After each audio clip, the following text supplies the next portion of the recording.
Good day, everyone! I am Levi Gregorio, together with Diana Situden, Deborah Amian, Crisnil Faith Gonzaga, and Joseph Bermido. and this is our performance task number 2 in physical education. Let's go!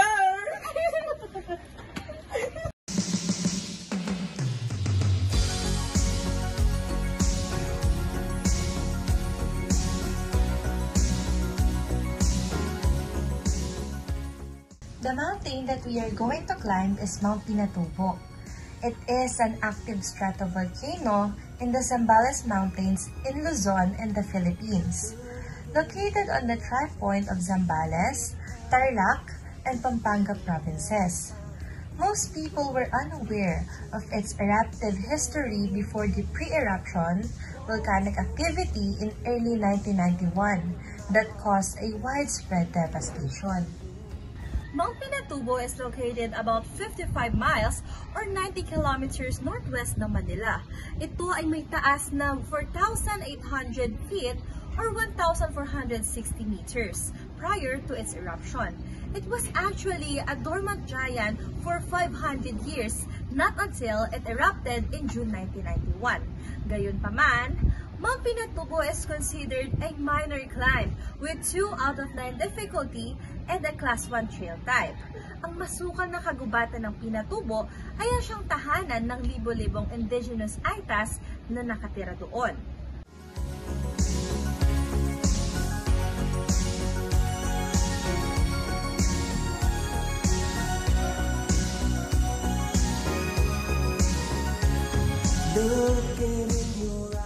So now, let's proceed sa mga things na kailangan natin dalhin sa pag-akyat sa bundok. Una is yung hygiene kit. It includes shampoo, soap, toothbrush, and toothpaste. Then sunod is yung very essential, the medicine kit, just in case magkaroon ng emergency na hindi natin inaasahan. Alcohol, cotton, and the medicine, and the wipes. And sunod, yung mga things na pang-protect natin. Una is sunscreen and sunglass para sa protection natin sa araw. Then ito, very essential to dahil doon sa place na pupuntahan natin may mga insects and lamok. Ito yung off lotion. Teka, parang may kulang, di ba? Ay, wala, may tumatawag. Faith! Faith! Halika na muna dito. Ikaw na muna dito. Sige. So here's the other necessary things you should bring kapag aakit kayo ng bundok. So the first one is tubig. Kapag aakit kayo ng bundok, kailangan niya tubig kasi nakakauhaw yan. So ayun, next one. It is not very essential, but if kaya pa ng bag nyo or kaya pa sa loob ng bag nyo is magdala kayo ng payong kasi mainit. So ang pwede nyong dalhin pa na para mas madali nyong mahawakan or madala is yung cup kasi yan lang siya for the go. So yun. Next one, para hindi kayo malobat on the way sa taas kasi magpipicture pa kayo niyan. So, kailangan mong magdala ng power bank. Itong power bank namin contains a lot of types. May type C, may Bluetooth, ganyan. So, you should bring power bank. And, ayun, in case of emergency, you should bring pito. What do you call this? Pito. Yung, ganun. So, the next one is the clothes. Ito, kailangan nyo magdala ng extra clothes kasi mapapawisan talaga kayo. And as per Miss Heidi Martinez, kailangan nyo magdala ng extra clothes na mahaba yung sleeves. Kasi para to paprotektahan yung skin nyo, yung balat nyo sa mga mahabang halaman, ganyan tapos sa araw. So the next one, syempre pag umakit kayo, syempre magugutom kayo. So pack yung mga maliliit lang naman na pwede yung dalhin na foods. So, the next one is the towel. Kapag umakit kasi kayo ng bundok, may possibility na kailangan yung humiga, ganyan, kung gusto niyo pag napapagod kayo. So, pwede nyo itong ilatag or gawin yung panabong sa ulo nyo. So, this one is the trash bag. Sabi ni Ma'am Heidi sa amin na you should bring trash bag para hindi kayo magkakalat doon sa pinag-akitan nyo na bundok. So, ito, kailangan nyo ng trash bag. Okay, next is the tent. Ito yung ginagamit ng mga tao kapag nag-hiking sila para kapag gusto nilang matulog doon, pwede meron silang pwedeng mahigaan. So, meron pa tayong things na kailangan is yung lighter.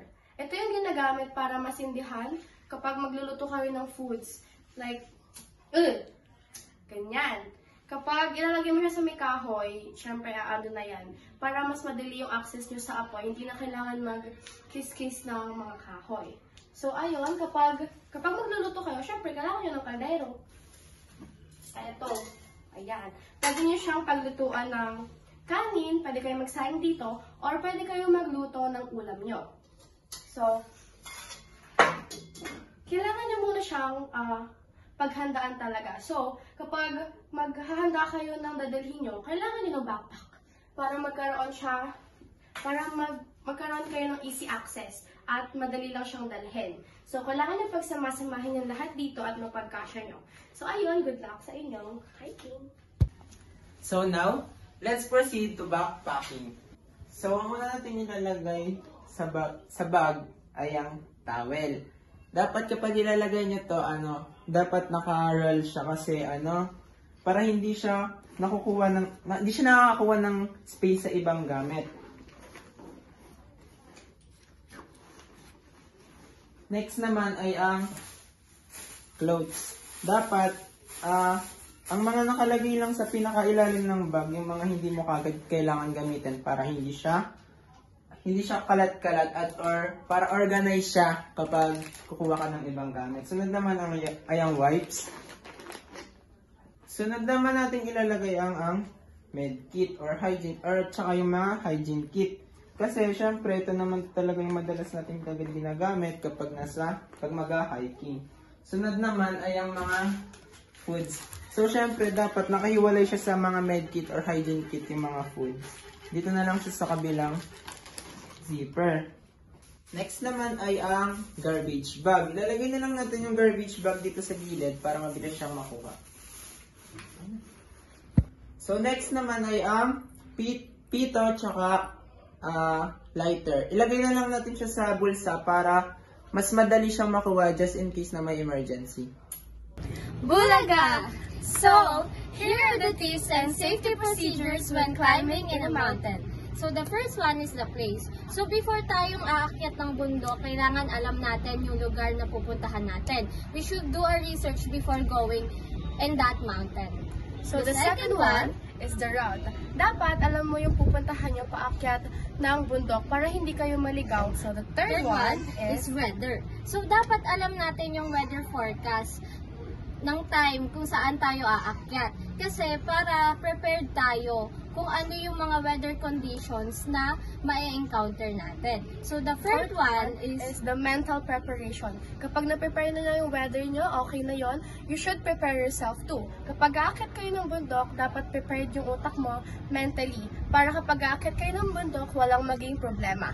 The fifth one is the first aid kit. So, importante lagi na may dala tayong first aid kit. Kasi in case of emergency, meron tayong dalang first aid kit. So, the last one is wear comfortable clothes. Kapag aakyat kayo ng bundok, dapat komportable kayo sa suot nyo para less hassle at hindi kayo mahirapan sa pag-akyat. So, that are the things that you need to consider kapag aakyat kayo ng bundok, and that's our tip. Bye-bye!